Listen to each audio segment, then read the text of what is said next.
നോക്കൂ, ഈ ഇനിഷ്യേറ്റീവിനെ ഞാൻ പൂർണ്ണമായും സ്വാഗതം ചെയ്യുന്നു. ഇതൊരു നല്ല ഇനിഷ്യേറ്റീവ് ആണെന്ന് തന്നെയാണ് എൻ്റെ ഒരു മനസ്സിലാക്കൽ. ഇത് കൂടുതൽ ശാസ്ത്രീയമായ ഒരു പരിഷ്കാരമായി കൂടി ഒറ്റ നോട്ടത്തിൽ എനിക്ക് ബോധ്യപ്പെട്ടിട്ടുണ്ട്. ഞാൻ ഒരു ലേമാൻ അണ്ടർസ്റ്റാൻഡിംഗ് ആണ് പറയുന്നത്. ഈ കാര്യത്തിൽ ഞാനൊരു വിദഗ്ധനല്ല. പക്ഷേ നിലനിന്ന കാര്യങ്ങളും ഇനി നടത്താൻ ഉദ്ദേശിക്കുന്ന കാര്യങ്ങളും തമ്മിൽ ഒരു താരതമ്യം ചെയ്യുമ്പോൾ നമുക്ക് ഏതാണ് ബെറ്റർ, ഏതാണ് കുറച്ചുകൂടി നല്ലത് എന്ന് ബോധ്യപ്പെടുമല്ലോ. ആ അർത്ഥത്തിൽ ഞാൻ ഇതിനെ വളരെ നല്ലൊരു പരിഷ്കാരമായിട്ട് കാണുന്നു. എന്ന് മാത്രവുമല്ല, ഇത് ആരംഭിക്കട്ടെ. ഇത് ആരംഭിച്ചു കഴിഞ്ഞാൽ സ്വാഭാവികമായും ഉണ്ടാകാവുന്ന പ്രതിബന്ധങ്ങൾ ഓരോന്നോരോന്നായിട്ട് സോൾവ് ചെയ്ത് മുന്നോട്ട് പോവുക എന്നുള്ളതാണ്. നോക്കൂ, നമ്മൾ ഈ റോഡെന്ന് പറയുന്ന യഥാർത്ഥത്തിലൊരു സംസ്കാരം കൂടിയാണ്. നമ്മളിപ്പോൾ ഏത് രാജ്യത്ത് പോയി ഇറങ്ങിയാൽ എയർപോർട്ടിൽ നിന്ന് നേരെ ഒരു റോഡിലേക്ക് ഇറങ്ങിയാൽ അപ്പോൾ നമുക്ക് മനസ്സിലാകും ആ രാജ്യത്തിൻ്റെ സംസ്കാരം എന്താണെന്നുള്ളത്. ഇപ്പോൾ നിങ്ങൾ ഏത് ഡെവലപ്ഡ് നേഷൻസിലേക്ക് പോയാലും ഈ റോഡ് നിയമങ്ങൾ എന്ന് പറയുന്നത് വളരെ കർശനമാണ്. നിങ്ങളൊരു പ്രത്യേക സ്പീഡ് ലിമിറ്റിലേ യാത്ര ചെയ്യാൻ പാടുള്ളൂ.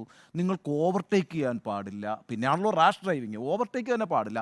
ഹോൺ അടിക്കാൻ പാടില്ല. ഇപ്പം ലണ്ടനിലൊക്കെ നിങ്ങൾ ഹോൺ അടിക്കുക എന്ന് പറഞ്ഞാൽ ബാസ്റ്റേഡ് എന്ന് വിളിച്ചതിന് തുല്യമായിട്ടാണ് അവർ കാണുന്നത്. അതൊരു സൗണ്ട് പൊല്യൂഷൻ്റെ മാത്രം പ്രശ്നമായിട്ടല്ല കാണുന്നത്.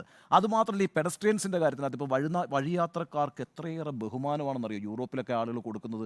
സൈക്കിൾ യാത്രക്കാർക്ക് എത്ര ബഹുമാനമാണ് കൊടുക്കുന്നത്. കാരണം അവരൊന്നും ഈ അന്തരീക്ഷ മലിനീകരണം നടത്തുന്നില്ല.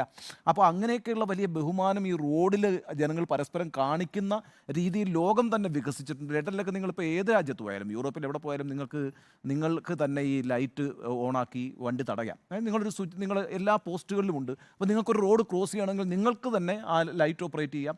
റെഡ് ലൈറ്റ് ഇട്ടിട്ട് നിങ്ങൾക്ക് ക്രോസ് ചെയ്യാം. ആൾ വണ്ടി നിർത്തിക്കൊടുക്കും. ഈ രീതിയിൽ ലോകം മാറിയിട്ടുണ്ട്. അപ്പം റോഡെന്ന് പറയുന്ന ഒരു സംസ്കാരമായി മാറിക്കഴിഞ്ഞിരിക്കുന്ന സ്ഥിതിക്ക് ആ നിലവാരത്തിലേക്ക് നമ്മൾ ഒട്ടും മോശപ്പെട്ടൊരു ജനതയല്ലല്ലോ. നമ്മളിപ്പം ഏതെല്ലാം കാര്യത്തിൽ യൂറോപ്പിന് പോലും മാതൃകയായിട്ടുള്ളൊരു സംസ്ഥാനമാണ് നമ്മുടെ. അപ്പോൾ അവിടെ ആ പുതിയ മാറ്റങ്ങൾ കൊണ്ടുവരാൻ ചില എതിർപ്പുകളൊക്കെ ഉണ്ടാകും. ഇപ്പോൾ ഹെൽമെറ്റ് കൊണ്ടുവന്ന സമയത്ത് പറഞ്ഞത് എന്താണെന്നറിയോ, നമ്മുടെ തണ്ണിമത്തൻ മാത്രമല്ല, ഹെൽമെറ്റ് മാഫിയയ്ക്ക് വേണ്ടിയിട്ടാണെന്ന് പറഞ്ഞു. അതെ അതെ. അപ്പോൾ അന്ന് ബൈക്കിൽ അപ്പോൾ ഇങ്ങനെയൊക്കെ അതിനെ കാണാതെ നമ്മളൊരു പുതിയ പരിഷ്കാരങ്ങൾ വരുന്നത് യഥാർത്ഥത്തിൽ സൊസൈറ്റിയെ മുന്നോട്ട് കൊണ്ടുപോകുന്നതാണ്. പ്രത്യേകിച്ച് റോഡിലെ കാര്യങ്ങൾ എന്ന് പറഞ്ഞാൽ ഇന്നിപ്പോൾ നമ്മൾ കഴിഞ്ഞ 5 ദിവസമായിട്ട് ചർച്ചകൊണ്ടിരിക്കുന്ന റോഡിലൊരു വിഷയമാണ് അല്ലേ.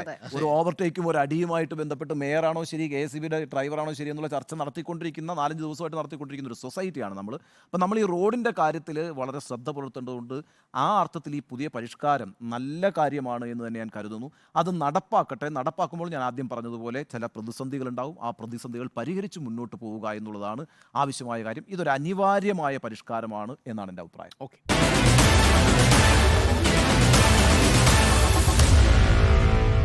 Meet the editors.